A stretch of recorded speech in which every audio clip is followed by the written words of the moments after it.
When Kate Middleton married Prince William, she took her place on the global stage.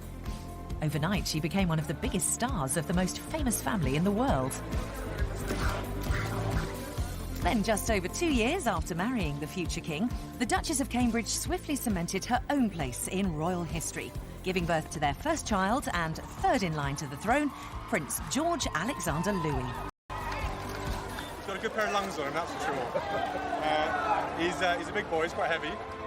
And only 18 months after the birth of their first child, news broke around the world of another addition to the royal household. I'm going to become uncle again for the second time, hopefully. So, yeah, it's very exciting news. As their newborn daughter is welcomed into the family, those select few with the inside track on Kate and William reveal what impact their new child will have on them as parents of modern royals. New parents inside the royal family are given an awful lot of latitude, more than you might think. How will these high-profile, hands-on parents cope with 2 young children to look after? Queen's been pregnant 4 times, she's had 4 children. She knows exactly what Kate is going through. It's a time that is incredibly challenging. You are juggling so many different things, but particularly if you're the Duke and Duchess of Cambridge, let's face it, this is the most photographed, famous royal couple in the world. I think if they still feel under siege at Kensington Palace, we will see them more and more living in their very big house in the country that the Queen has given them. And what clues lie in the past that may well determine the royal future for their daughter? In many cases, some of the greatest monarchs in British history were never supposed to wear the crown.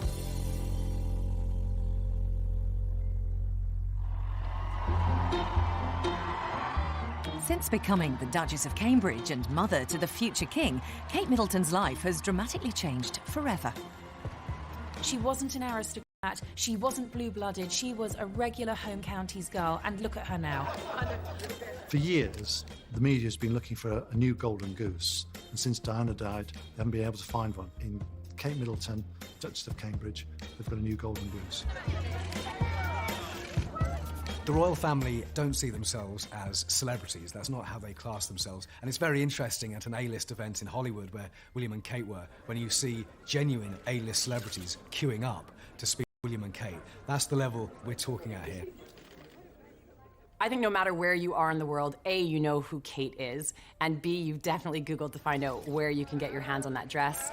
She's hugely popular, both here in the United Kingdom, overseas in Australia and the States. She is a role model, she's a fashion icon, and I think that's very simply because she was an ordinary girl from Berkshire who happened... The intense spotlight of being a high-profile royal is relentless. From what designer she chose for her wedding gown, the historic event that was Prince George's birth, to her public royal duties and charitable endeavours, Kate has dealt with it all, seemingly with ease.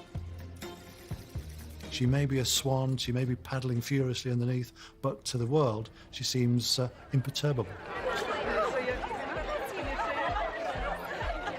A few days after Prince George's first birthday, William and Kate visited the Tower of London, with only a select few privy to the exciting news that baby number 2 was already on the way. And one of my sources said to me, watch this space, because they do want another child. It's not going to be far off. The rest of the world was let in on the news a few weeks later when Clarence House took to Twitter on September the 8th to announce that the Duke and Duchess of Cambridge were expecting their second child. The reaction to the news that Kate was pregnant again was, again, one of surprise, because it was a very early announcement. They didn't want to announce it that early, but they had to, because she had to cancel an engagement. The royals never cancel, so when they do, you know something's up. But with the return of the extreme form of morning sickness she endured while pregnant with Prince George, Kate wasn't able to fully enjoy the news. Acute morning sickness is called hyperemesis gravidarum. That's the medical terminology for it. Morning sickness is very, very common in the first 3 months of pregnancy, but a smaller group of women will have such severe morning sickness that they get dehydrated, they feel very unwell, and they are unable to go on with their day-to-day activities. Most mums think second time round they can relax a little bit, but obviously for Kate, having gone through all the severe morning sickness with Prince George and then going through it again with this second pregnancy while having the eyes of the world's press on her, it was probably just as high-octane and anxiety-inducing as it was the first time round. It was unusual in the palace announcing that she was pregnant and coinciding that announcement with such detail about her pregnancy that she was suffering from acute morning sickness. I suppose there was an option to say that she wasn't feeling very well, but I think they wanted to be completely open and transparent from the start. It came via social media, again another hint at just how modern the monarchy has become. This was an announcement that went viral on Twitter and went viral on Facebook, and it came in very quickly on all of our Blackberries, and we swung into action. In fact, such was the severity of her morning sickness that Kate reluctantly relinquished her royal duties. There were a handful of events that the Duchess had to miss. There were a few engagements with charities, which the Duchess was really very sad and very disappointed to have missed, but there was just no way that she was going to be able to go. This wasn't just a case of slight nausea. Some of the symptoms of acute morning sickness are throwing up, the vomiting, but there's also the constant nausea. And unfortunately, the vomiting takes them outside of their home environment. It was while I was here at school that I realised my love of sport. Sport has been a huge part of my life. But her love for sport and sporting causes had to take a back seat too, and that meant missing the opening of Prince Harry's Invictus Games in the summer of 2014. Yeah, in all seriousness, I hope my sister-in-law gets better soon. Last time I saw her, she was okay, feeling pretty poorly, but I think that's to be expected. Luckily, I'm not a woman, so I don't have to go through that. Yeah, it's a pretty horrible thing to have to go through. She's the person you want on the list when any sporting event's happening. For sports aid on the Olympic grounds when she went down 3 months after giving birth, there she was in these skinny J-brand jeans, a striped T-shirt, and 6-inch wedge heels, and she was just giving it a go on the volleyball court and completely fit in. She will have been gutted to miss the Invictus Games. The royals don't cancel. They never cancel. It's the one thing you can guarantee. So for her to have to pull out of that event, she would have been really upset. In fact, so severe was Kate's morning sickness that she was forced to cancel a trip to Malta, with William taking place. And that trip was set to be her most important personal engagement since becoming the Duchess of Cambridge. It wasn't just any overseas trip, it was her first official solo engagement on behalf of the Queen, and she was, I was told by a royal source, devastated not to have been able to have gone. Queen's been pregnant 4 times. She's had 4 children. She knows exactly what Kate is going through. We shouldn't sort of decry her because she's been suffering so badly and she's had to miss engagements. I mean, the people who were expecting a visit from her are disappointed, yes, and that will be made up to them in the fullness of time. But they're no more disappointed than the Duchess not being able to fulfil a commitment. I mean, she would have wanted to get back to work, but William, her mum and dad, and the doctors will have said to Kate, "You are too tired, you're too exhausted, you're too ill, just rest at home." Although Prince William and indeed brother-in-law Harry stepped in to support Kate, she did return to her husband's side and her own royal duties in October 2014. Welcome to Singapore. Kate was out of action in total for about 8 weeks. She made her comeback to coincide with the official state visit of the President of Singapore, and that was it. She was back. She looked fantastic, if a little peaky, if I'm being honest. I was there on Horse Guards Parade. She was very smiley, she looked fine, and what was great was the interaction between her and William. They're always trying to get each other to laugh. Coming up, we assess the impact raising 2 young children will have on Kate and William. For Kate having 2 babies under 2, it is going to be so much hard work. We'll also go back in time for clues as to what kind of life a spare to the heir could lead in the future. Queen Elizabeth is set to be the longest reigning monarch in British history, but it's easy to forget that she was never supposed to be Queen. Leave London to start a new life. From the moment that William and Kate announced they were getting married, they made no secret of the fact that they couldn't wait to start a family. I think we'll take it one step at a time. We'll sort of get over the marriage thing first and then maybe look at the kids. But obviously, we want a family, so we'll have to start thinking about that. But with Prince George still a toddler, it came as a surprise to many that they would have a second child so soon. I don't think it was too soon. If you look at their setup, if you look at their dynamic, Prince William's taking on a new job with Air Ambulance. Kate, to me, certainly has really found her feet in her new public role. They've got a beautiful country home. Kensington Palace is refurbished. They've got their team of staff in place. Why wait? It's a perfect opportunity, and I'm told that Kate particularly didn't want there to be a big age gap between the first and second child. That may be so, but for Prince George, his little life is set for a big change. Kate's obviously going to have her hands full with this second baby, but what about little George? He has absolutely been the centre of their world for so long, and of course being the first grandchild of the Middleton family. So I think, there's going to be every chance he's going to have to take a back seat for a little while when this new baby comes along, and it will of course change the dynamics of the family. When news broke that baby number 2 was on its way, there was initially some concern for Kate's physical state, having another child so soon after Prince George. We generally advise women who are fit and well nourished that they can consider having a pregnancy after 6 months to a year. But such a close gap between babies will certainly have an effect on Kate and William as parents. So for the next couple of years, Kate and William have totally got their work cut out for them, and it will probably seem to them like every time they just get out of one stage, be that sleepless nights or teething, then they're going to have another child going through exactly the same thing. And of course, it's not just going to be with the newborn. Prince George is still very, very young. He's going to be going through the terrible twos. They're going to be dealing with tantrums and all kinds of things. With both William and Kate having siblings so close in age, was it always on the cards they'd follow in their family's footsteps? Well, I was told that Kate particularly wanted there to be a very small gap between George and his sibling. There's only a year between Kate and Pippa, and then another year between Pippa and James. And similarly, with William and Harry, it's only 2 years between them. If you look at a royal couple, they tend to have their children close together, quite simply so that they have that family time, they have that nesting time, and then they're back at work. And of course, this is no ordinary second-born. When Prince George of Cambridge was born on the 22nd of July 2013, another chapter in royal history was made. A new heir to the British throne had arrived. He's absolutely beautiful. They're both doing really well, and we're so thrilled. It's marvellous. Absolutely. You'll wait and see. You'll see in a minute. It's got her look, thankfully. No. Look at him and you know that one day he is going to be king, and then you've got the other child who is going to have much less responsibility. Now, it could work either way. You could be, very glad that this isn't heaped upon the shoulders of the second child. When Diana was looking after William and Harry, she always made it clear to both of them that they were equal, that William wasn't different in any way to Harry, even though she did treat him differently. She was far more conscious that he was going to be the future king, far more ready to take him to hospitals, to homeless centres and so on, and allow Harry just to have rather more latitude than his big brother. There was no favouritism at all. And this is why they adored their mother, why they don't have anything bad to say about their mother, and why Diana always referred to them as my boys rather than my boy. But will George and his sister be as close despite their different royal destinies? They will always be treated the same as Prince George, treated with love, treated with kindness, and treated with equality. But the simple fact in history and in the succession is that this child will fall beneath Prince George in that lineage.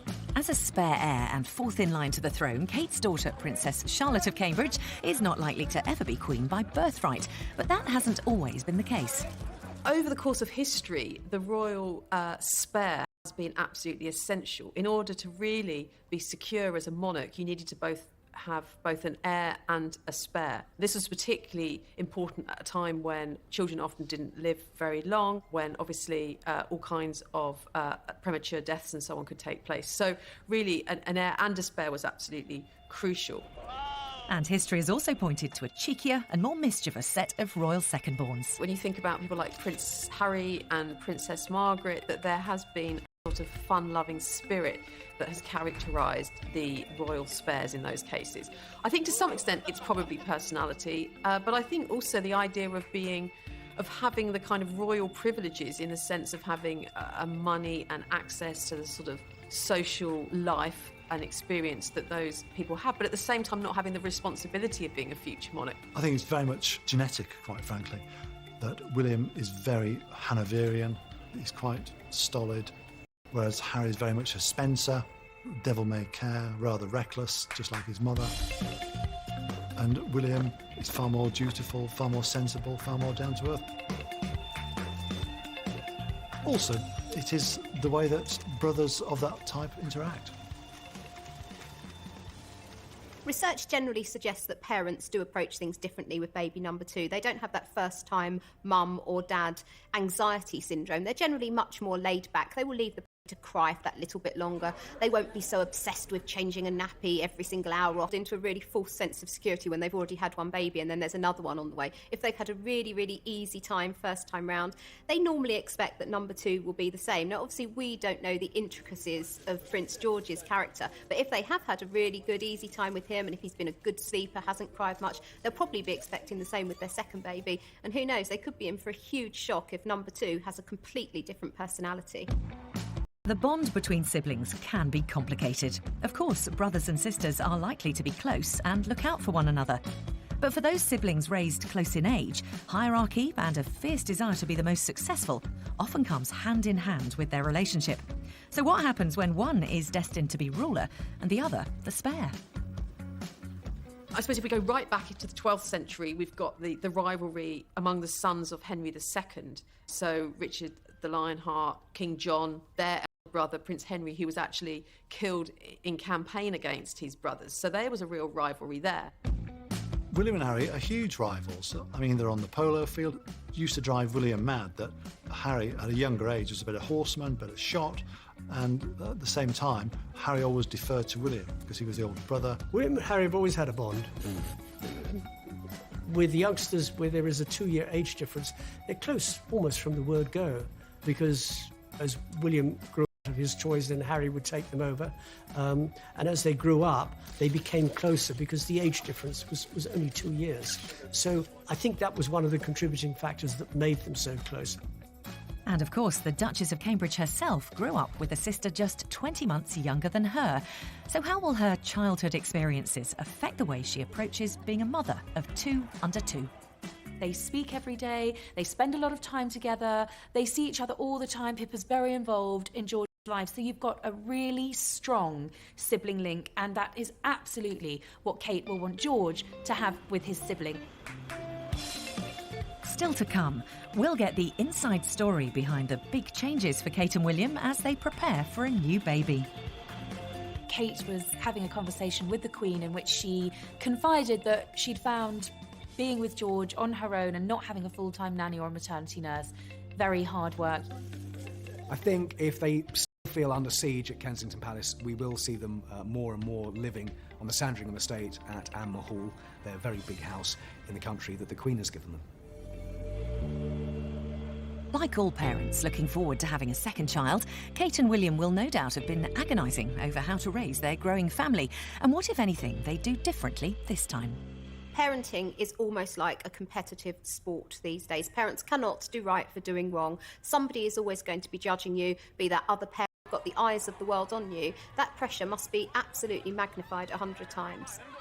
Over the next couple of years, Kate and William have totally got their work cut out for them, and it will probably seem to them like every time they just get out of one stage, be that sleepless nights or teething, then they're going to have another child going through exactly the same thing. And of course, it's not just going to be with the newborn. Prince George is still very, very young. He's going to be going through the terrible twos. They're going to be dealing with tantrums and all kinds of things.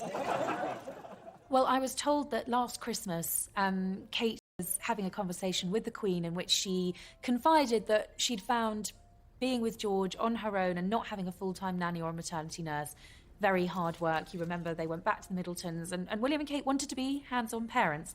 Well, they did it until September, and then they recruited a nanny, and apparently this time round, one of the first appointments is going to be a maternity nurse. I think despite their good intentions first time round, Kate and William did soon realise that they couldn't hold down their jobs and also care full-time for their child. And I think this time round, perhaps they will cut themselves a little bit of slack and not want to be quite so hands-on as they so desperately wanted to be with baby George, because at the end of the day, they are going to have 2 children under 2 and they are going to need help.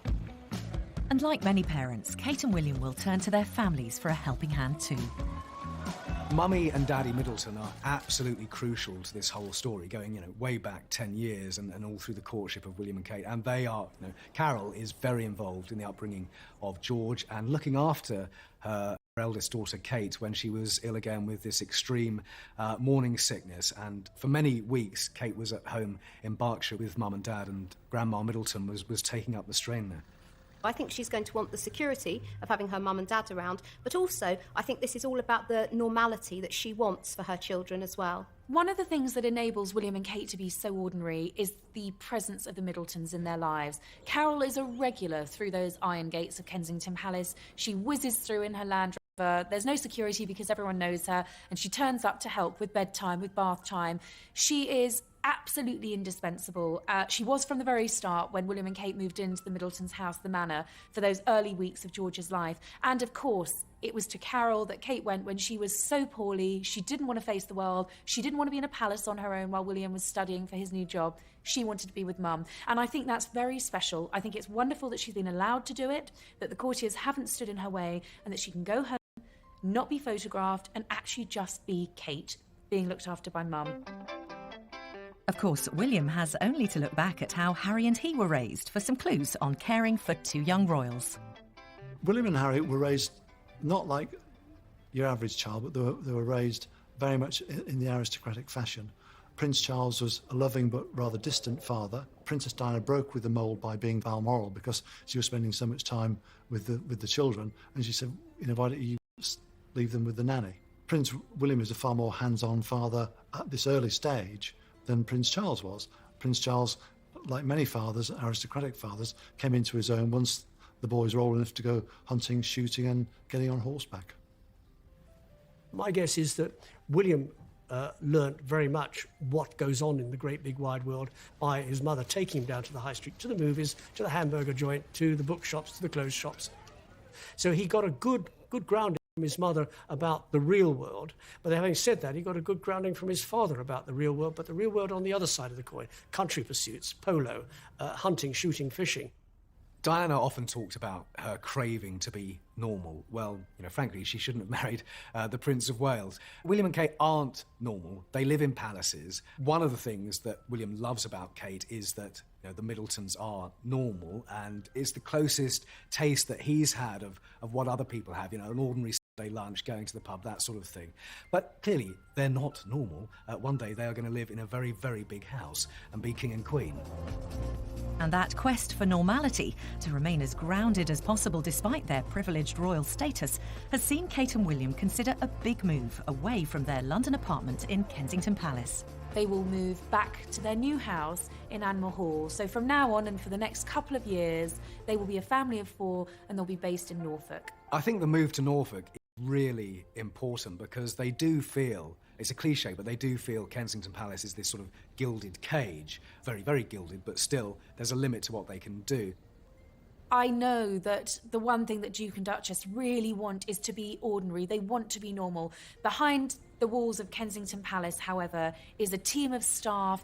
Their engagements are planned meticulously. Their outfits are planned meticulously. I mean, who else has a valet that lines out what you want to wear every morning? It's not a normal life. Living the extraordinary life that they do guarantees an extraordinary amount of attention, especially from the press. And like his mother, Princess Diana, William is determined to deal with the press coverage of his family on his terms.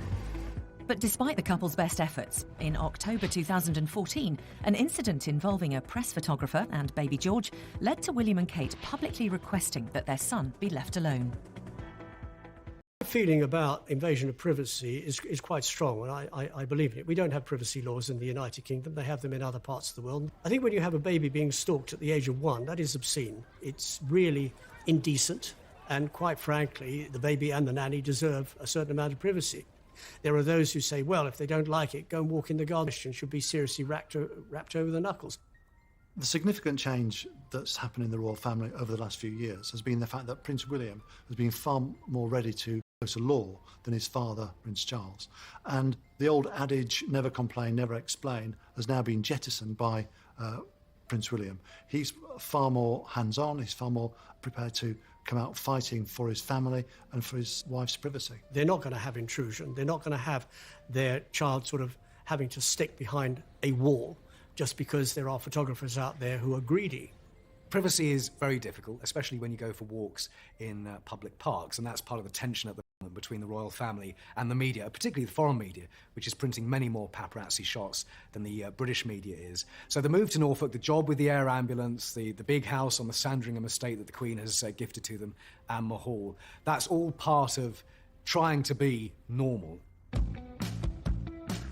As Kate and William seek to protect their family's privacy, away from prying eyes, the work of raising two young royals will begin in a time-honoured fashion. Back in history, the royal heir and the spare would have quite different potential programmes of education. And certainly really up until the Renaissance, up until the 16th century, really the royal heir was all about training for war, for military successes. And it was really in the 16th century, particularly in the works of the great humanist Erasmus, that the education of a Christian prince became to be seen as very important. First and foremost, we've got a knock-on-the-head change. The royal family don't change. They evolve. They've been evolving for 1,000 years. We've got 1,000 years of history of the British monarchy. You've got to think about how was William brought up, how was Harry brought up, how was Prince of Wales brought up. They'll be brought up in very much, not a controlled atmosphere. There'll be a certain amount of things that can be done and can't be done. If you go back to William, when he was old enough, he went to nursery school in London's Notting Hill Gate, Mrs. Minor's nursery school, after which he then went to Wetherby, which is a primary school in the same area in London's Notting Hill Gate. He then went to Ludgrove, a prep school, and then after that to Eton. So he had a formal education out in the great big wide world. But then his father had the same sort of thing. He didn't go to nursery school, but he went to primary school in London. He went to prep school out in the country at Cheam, and then he went to Gordonston. Quite frankly, I think that the model that they will be using will be the Middleton model, which is to say being raised in a very middle-class way, going to private schools and having a degree of latitude in the way that they live. Traditionally, royal siblings are treated differently. I always remember being told by a relative of the Queen that Prince William would be treated to tea at Clarence House with the Queen Mother because he was the heir. Same treatment all the time as William, so Harry got left out quite a lot of the time. The whole point about William and Harry's upbringing is that William was conscious that he was going to become king, and let's face it, his brother Harry was very keen to remind him of that. On one occasion, William said, "Oh, I want to be a policeman and look after Mummy." And Harry said, "No, you can't. You've got to be king." Both Prince William and Prince Harry have had very long, successful military careers. Again, they followed in royal footsteps. Charles, Andrew, the Duke of Edinburgh all had military careers, and it's likely that Prince George will too. But actually, if you look at William and Harry's military careers, they've been very different. Prince William, from an early stage, affiliated himself with the RAF. Prince Harry, being the spare, was able to actually get to the front line, and he went not once but twice to Afghanistan to fight for his Queen and his country. If the guys who are doing the same job as us are being shot at on the ground, then I don't think there's anything wrong with us being shot at as well. And yeah, people back home will have issues with that, but we're not special. The guys out there are, simple as that. The heir to the throne, when he's ever been in the military, whether it's the Duke of Windsor or whether it's Prince Charles, they've always been treated with kid gloves. William was genuinely angry that he wasn't allowed to serve in Afghanistan, and Harry, as the spare, was allowed to go. William genuinely thought, you know, I can go there, I should be able to go there, but he's just too close to the throne. There is a bit of jealousy, not just the fact that I get to fly this, but obviously he'd love to be out here, and I don't see why, to be honest with you, I don't see why he couldn't. William's desire to lead a normal life does have its limitations, but for Harry, the birth of baby number 2 gives him even more freedom in how he lives his life. And of course, with that growing family, your prospects of becoming king reduced, don't they? Great. Harry genuinely is delighted that he's moving down the batting order.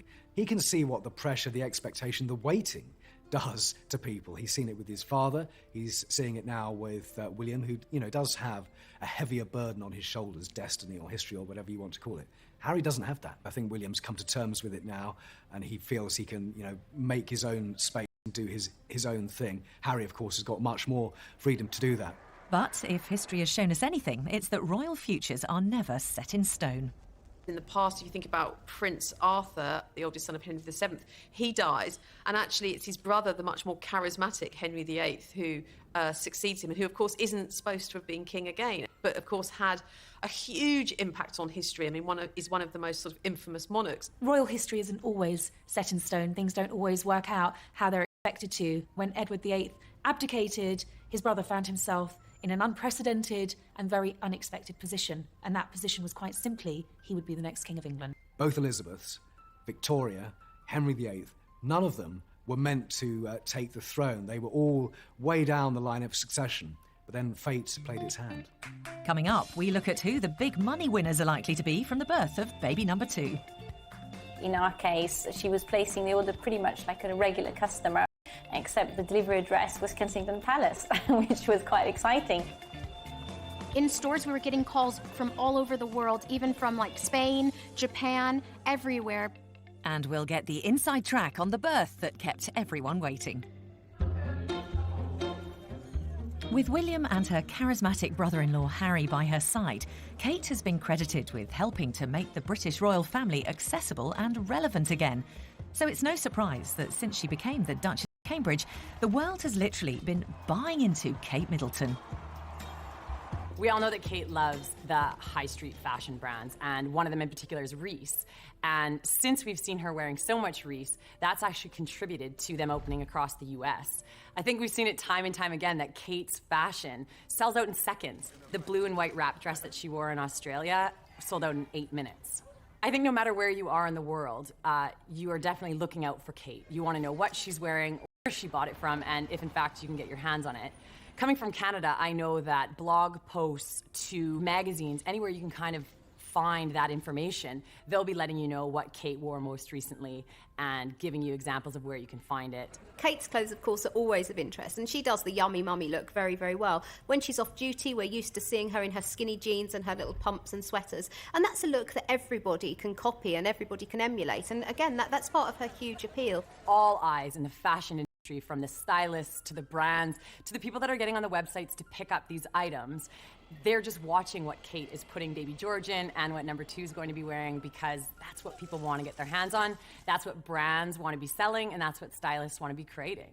What's been really interesting is the outfits that she's worn in her early pregnancy have been far racier than anything she wore when she was pregnant with Prince George. We've seen shorter hemlines, we've seen splashes of colour, we've seen lower necklines, quite daring outfits for a pregnant duchess, and I think that's great. And one designer in particular has really benefited from Kate's maternity choices. We can't approach her. I think that's a little bit the etiquette, because so you have to wait to be chosen. And in our case, she was placing the order pretty much like a regular customer, except the delivery address was Kensington Palace, which was quite exciting. It really opens up for us the American market, which is notoriously difficult to get into. We have also opened up distribution in Japan, in China, so, you know, areas where it's quite hard to knock on our doors. I think she is playing a fantastic role at promoting British fashion from the brand point of view, but also she's kind of raised the antes in terms of the elegance, because she is so elegant. I think she's kind of pushed a lot of the average people to think, I need to be as elegant as her. But it's not just Kate's clothes that are watched by royal fans across the globe. When Kate and William went to Australia and New Zealand on their first overseas trip together as a family, it was baby George who stole the show. That outing cemented their position as a trend-setting all-star family, with George's presence in particular giving baby fashion and retail brands a welcome boost in sales. I think the appeal with baby George is that when we look at his outfits, although he's dressed in a kind of traditional royal baby way, he's also really, really accessible. So we can look at his little shirt and his little blue shorts, and we know we can buy something very, very similar. This is a similar jumper to the one that we made for George. Obviously, this is for a little boy called Jack. We were very surprised at the interest and how many people actually wanted to get hold of something very similar to what George was wearing. We saw an immediate increase in interest in the brand right from that very day onwards. We almost couldn't believe it when we saw that he was wearing the shoes. Then we felt really excited, and it was a huge buzz all around all of the shops. So all of us were so excited, and we thought, oh my goodness, the actual future King of England's wearing the shoes from us. We couldn't actually keep up with demands at first. We sold out almost immediately online once he was pictured wearing it. In stores, we were getting calls from all over the world, even from like Spain, Japan, everywhere. With maternity brands cashing in on Kate's latest style choices and older brother George already a trend-setting toddler, the fashion business is set for an even bigger boost with the arrival of Princess Charlotte. Historically, royal princesses are far more interesting to the public than royal boys, than royal princes. And you saw that with the birth of Princess Elizabeth, the Queen Mum's first daughter and present Queen. So she was the most talked about and watched little girl in her time. And that's years before the internet, years before social media, years before Twitter. Now all eyes are on Her Royal Highness Princess Charlotte of Cambridge. Born on May the 2nd, 2015, a little later than everyone had expected. Witnessing events unfold at the Lindo Wing was royal reporter Simon Tiger. Well, the only guidance we got was from the Duchess herself, who said mid to late April. Fleet Street tied itself up in knots over April the 25th, April the 27th. Is she 1 week overdue, 10 days overdue? We simply don't know, and we may never know. But she seemed to cope pretty well to me. Some of the royal superfans who are always front and centre of the queue for weddings and births and great occasions, they have been here because they know it's the best way of getting a good position. And actually, some of them have a personal sort of relation for them. But they're absolutely royal superfans, and they turn out come rain or shine. It's a go! Kate gave birth at 8:30, just 2.5 hours after arriving here at the Lindo wing. So it was fast work. The announcement was made before midday, so everything progressed very quickly during the day. They announced it 3 ways. There was an official email to royal correspondents like me. That was about 6:30 in the morning. There was also the official tweets. They're very hot on social media. And then the ceremonial easel, the usual old way of announcing a princely or princessly birth at Buckingham Palace. We welcome with humble duty the second born of their Royal Highnesses, the Duke and Duchess of Cambridge. The only visitor to William and Kate and the new princess was George, who isn't yet 2 years old, but he stole everybody's hearts again. We haven't seen him for a long time as his father went back to Kensington Palace and brought him back here to the Lindo wing. William wanted George to walk, but George didn't want to do that, so William picked him up. There are a couple of royal waves, a kiss from father, and then into the door behind me. It was a lovely moment. He looked smashing, and he stole quite a few hearts. But with the move to Anne Hall, will the Middletons play as big a role with Princess Charlotte as they did with Prince George? Carol Middleton absolutely front and centre on this one. She's helped Kate with George a great deal. She's helped decorate and renovate Anne Hall, where they're going to be living in Norfolk for much of the time. So Granny Middleton is very important in all of this. Kate's daughter will undoubtedly have more freedom than her brother Prince George, but as a spare heir, she will still have an important role to play. The job of the royal child with an elder brother or sister is to be supportive. So the Prince of Wales, later the Duke of Windsor, was always supported by his sister and his 3 brothers. Elizabeth, now the Queen, was always supported by Princess Margaret. So there is a kind of unwritten code inside the royal family that your job as a sibling is to help share the burden of monarchy. So how will Kate and William's thoroughly modern style of parenting help to push the boundaries of what it means to be a family unit in a royal household?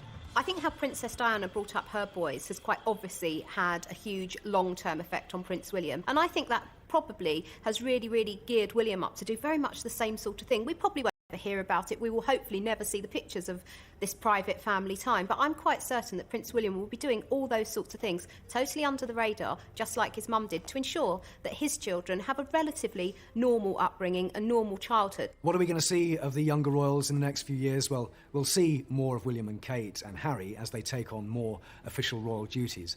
I don't think necessarily we're going to see more of Prince George and Kate, that he will protect his children. And I don't think we'll see that much of the royal children. And so William and Kate and their children we can look at as this kind of great showbiz couple with something a bit special. But in time, I think it's going to be interesting how it's going to play out. And if they're going to become ultimately king and queen, it's going to be a very different kind of monarchy than it is now. We see a new chapter beginning for the Cambridges, an exciting chapter, a new family chapter, and I think they're probably going to be incredibly happy. In the last 5 years, Kate has gone from being a single young woman to the wife of the future king and mother of 2 royal heirs to the throne. With Kate, very quickly, once she moved into the royal family and she established her own style and her own personality, comparisons with Diana fell away. You've got to stand back and admire her for what she's achieved without any fuss, without any tantrums, without any breakdowns. It has been a whirlwind for Kate, but she has taken on more and more, and she can do it. She's a natural at doing it. And although Princess Charlotte is not likely ever to have as important a royal role as older brother Prince George, she will mean the world to Kate, whose own role as mum and royal matriarch will be crucial in helping to redefine the British monarchy in the 21st century, cementing their place as the world's most famous of families for many years to come.